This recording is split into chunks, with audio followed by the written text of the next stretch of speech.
coupé après Albi, j'ai fait 4 bonnes séances depuis Albi. L'objectif c'était de beaucoup sauter avant les Europes parce que j'avais eu un petit manque de repères après Monaco, une petite péripétie quoi. Donc je voulais vraiment mettre l'accent sur les séances de saut, reprendre contact et c'est chose faite. Donc voilà, j'ai repris des bons repères et là ça roule bien. Tu parlais de Monaco, tu as eu donc un impact un peu sur la tête, c'est ça, sur le sautoir? Ouais, pas que la tête.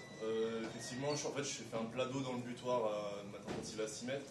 Donc ça a engendré quelques petits soucis, notamment au niveau de la main. J'ai eu une contusion, donc j'ai dû poser pendant un moment. J'ai eu un petit protocole commotion aussi qui m'a fait être un peu à côté. Et puis après, un petit blocage au niveau du nerf sciatique. Rien de très grave en fait dans l'ensemble, mais mis bout à bout, ça m'a un peu empêché de me préparer comme je voulais. Maintenant, c'était une excuse pour les France, ça l'est plus aujourd'hui parce que vraiment tout va bien. Et là, justement, comment tu vois ces championnats d'Europe? Tu arrives avec des objectifs précis, comment tu vois ça? En fait, je vois les championnats d'Europe un peu comme voilà, le point culminant de ma saison. En tout cas, c'est vraiment ce que j'ai envie que ça soit. Vraiment rester dans la même dynamique que la globalité de ma saison. Parce que bon, ça fait un petit. Les France, c'est sûr que j'aurais bien aimé avoir mon tableau de chasse aussi, mais voilà, il y a une petite accro qui n'est pas très grave en soi dans la saison. Je suis en pleine forme et du coup, voilà, mettre l'accent sur les Europes qui sont vraiment mon objectif de l'année. On te parle souvent de la barre des 6 mètres, tu penses qu'il faudra aller la chercher pour un podium ici?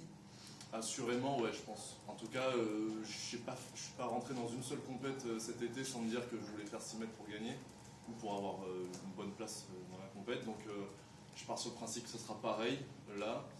Et après, comme je dis toujours, si ça doit être plus haut, ça sera plus haut. Et si c'est plus bas, il faudra être propre dans le concours, quoi. C'est la règle. Quel effet ça fait d'être le meilleur perchiste de France en ce moment dans un pays qui a une énorme tradition? C'est sûr que c'est significatif. Après, tout dépend de comment on situe le meilleur perchiste de France. Donc c'est vrai qu'en termes de performance, je me suis un peu détaché cette saison.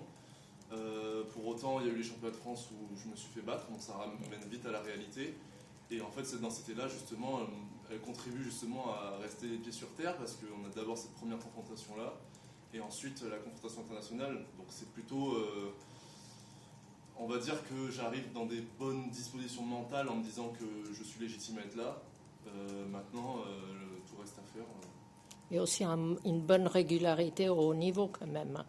C'était pas une ou deux perfs isolés, il y a une consistency dans la saison. Oui, depuis cet hiver, en fait, moi c'était l'objectif que j'avais voulu mettre en place avec mon coach, c'était de me dire la perf de pointe, elle arrivera. Maintenant, ce que je veux, c'est pouvoir sauter régulièrement dessous de 80. Ouais. Donc là, j'ai vraiment une base solide sur ces barres-là. Et ça me permet d'avoir des bons contacts sur les barres à 90 et plus. J'ai tenté plusieurs fois 6 mètres aussi cette saison. Donc c'est plus quelque chose qui m'est étranger. Je ne sais pas si tu as vu, mais là pour l'instant, il n'y a pas grand monde au stade. Au mieux, la moitié de la capacité. Est-ce que ça, c'est un truc qui peut vous influencer? Vous êtes bien dans votre bulle qui est 20 000 ou 800? Honnêtement, moi, le 800, j'ai un peu enflammé. Non, je vois dans l'idée, mais en réalité, le public, nous, c'est quelque chose qui nous aide beaucoup, surtout les perchistes. On a l'habitude des perchis de tour où vraiment il y a une ambiance de fou. Donc, je dirais que je me nourris de ça. Après, je suis pas trop inquiet au niveau du public, puisque on a la chance d'avoir du Plantis avec nous. Et à mon avis, fin de semaine, le stade il va se remplir. Peut-être pas au qualif, c'est le matin, mais assurément le dimanche soir, ça va être le feu. Tu disais que tu as trouvé cette régularité au-dessus de 5,80. Est-ce qu'il y a eu des choses qui ont été mises en place justement et qui ont un peu changé la donne pour toi pour l'atteindre, cette régularité? Ouais, en fait, je me suis amusé à développer une petite appli moi-même en fait, pour voir un peu la tendance des sauts réussis et des sauts ratés à l'entraînement. Donc j'ai vraiment une tendance sur 3 éléments qui se détachent. C'est la course d'élan, en tout cas le début de course d'élan, le piqué, donc le décollage, et puis ensuite tout ce qui se passe après dans le saut. Et en fait, quand ces 3 éléments-là sont réunis, je fais des sauts qui sont vraiment très bien, très bons. Pour l'instant, ces 3 éléments-là, je les ai bien réunis à l'entraînement. J'ai jamais réussi encore à les réunir au total en compète. Et malgré ça, j'ai quand même sorti des bonnes perfs. Donc là, l'objectif, ça sera vraiment d'allier ces 3 gros éléments importants pour moi sur la compète. Et je suis sûr que ça marchera parce qu'à l'entraînement, j'ai pu sortir des grosses séances grâce à ça. Et justement, en compétition, tu dis que tu as pu tenter plusieurs fois 6 mètres. Qu'est-ce que ça change, ça, de ce que j'imagine qu'on ne tente pas 6 mètres à l'entraînement?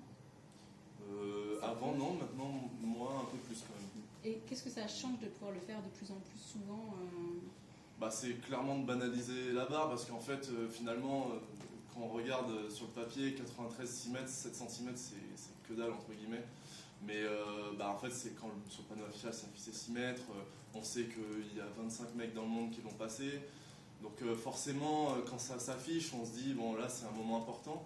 Et en fait, le tenter souvent et rater souvent, mais tu vois, le tenter régulièrement, ça permet de se dire, bah non, en fait c'est juste la barre d'après. Et après, de toute façon, il y en aura encore une autre. Donc c'est vraiment banaliser le truc.